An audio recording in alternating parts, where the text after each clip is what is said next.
Please channel को subscribe करना भूलिएगा मत। एक मेहनती कबाड़ी वाला रामदीन दिन रात घर घर जाकर कबाड़ी इकट्ठा करता था, लेकिन मुश्किल से अपना घर परिवार वो चला पाता था। दिवाली नजदीक था, लेकिन उसके घर में कोई रौनक नहीं था। उसके तो खाने के लाले थे। उसकी छोटी सी प्यारी बेटी थी। उसने पूछा, पापा हम दिवाली की कपड़े और मिठाई कब लाएंगे? रामदीन ना जवाब रह गया।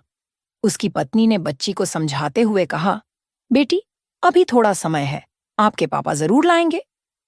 लेकिन रामदीन असमंज में था कि कैसे। रामदीन सुबह सुबह अपनी साइकिल निकालकर चल पड़ा कि आज कुछ अच्छा माल मिल जाए। गली गली भटकने के बाद भी उन्हें कुछ अच्छा माल नहीं मिल पाया कि उसकी कुछ अच्छा कीमत मिल सके। वो थक कर निराश एक पेड़ की छांव में बैठ गया। कुछ देर बाद वहां एक सेठ आया और कहा, सुनो, मेरे घर में एक स्टोरेज है, वहां कई सालों से सफाई नहीं हुआ है। इस दिवाली हमने ठान लिया है कि उस कमरे की सफाई किया जाए। अगर तुम वो कमरा साफ करने को राजी हो तो वहां से जो भी कबाड़ी का सामान निकलेगा वो सब हम आपको दे देंगे मुफ्त में। मेहनती रामदीन खुशी खुशी राजी हो गया। उसने सोचा, चलो कुछ नहीं से भला कुछ तो मिलेगा, हमें नहीं तो बेटी के लिए ही इस पैसे से दिवाली के लिए कुछ खरीद पाएंगे। वो पूरी मेहनत से स्टोर कमरे की सफाई करने में लग गया। वहां से जो भी पुराना सामान इकट्ठा हुआ, रामदीन अपने साइकिल में लाद कर निकल गया। रात काफी हो चुका था, इसलिए रामदीन सीधे अपने घर की ओर निकल गया। उसने सोचा, आज रात घर में ही सारे माल को छांट लेंगे और कल ले जाकर कबाड़ी गोदाम में बेच दूंगा। वो रात भर कबाड़ी छांट रहा था। उसे कबाड़ी में कुछ कागज भी मिला। उसने ध्यान से देखा तो वो कुछ जरूरी प्रॉपर्टी के कागजात जैसा लगा। वो हैरान रह गया। वो बहुत पुरानी थी, जैसे पुश्तैनी जमीन की हो।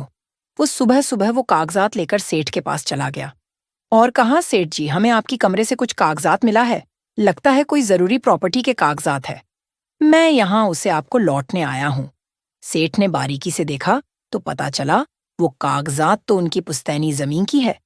सेठ रामदीन की ईमानदारी से काफी प्रभावित हुआ। उसने रामदीन से कहा, जानते हो ये कागजात कितनी महत्वपूर्ण है? यह हमारी पुश्तैनी जमीन की कागजात है, जिसकी अगर अभी कीमत लगाओ तो कम से कम 50 करोड़ से ज्यादा होगा। तुम अगर चाहते तो ये सब तुम बेचकर अपने नाम करवा लेते, हमें तो पता भी नहीं चलता। मगर तुमने ऐसा नहीं किया। हम तुम्हारे ईमानदारी पे कायल है, इसीलिए हम इसका आधा हिस्सा तुम्हारे नाम करना चाहते हैं। सेठ की बात सुन रामदीन के आंखें खुली की खुली रह गए, लेकिन ईमानदार रामदीन ने इससे इनकार कर दिया। रामदीन ने कहा, यह तो आप लोगों की पुश्तैनी जायदाद है, इसे मैं कैसे ले सकता हूं? लेकिन सेठ ने जिद किया और 5 करोड़ का चेक रामदीन के हाथ में थमा दिया और कहा, इसे इनकार मत करना, वरना हम ये कागजात आपसे वापस नहीं लेंगे। देखते ही देखते रामदीन करोड़पति बन गया था। कहाँ रामदीन अपनी बच्ची के लिए दिवाली के लिए जुगाड़ करने में लगा था और उसकी ईमानदारी की कीमत आज करोड़ों में मिला। और न केवल आज, उसका हर दिन दिवाली हो गया।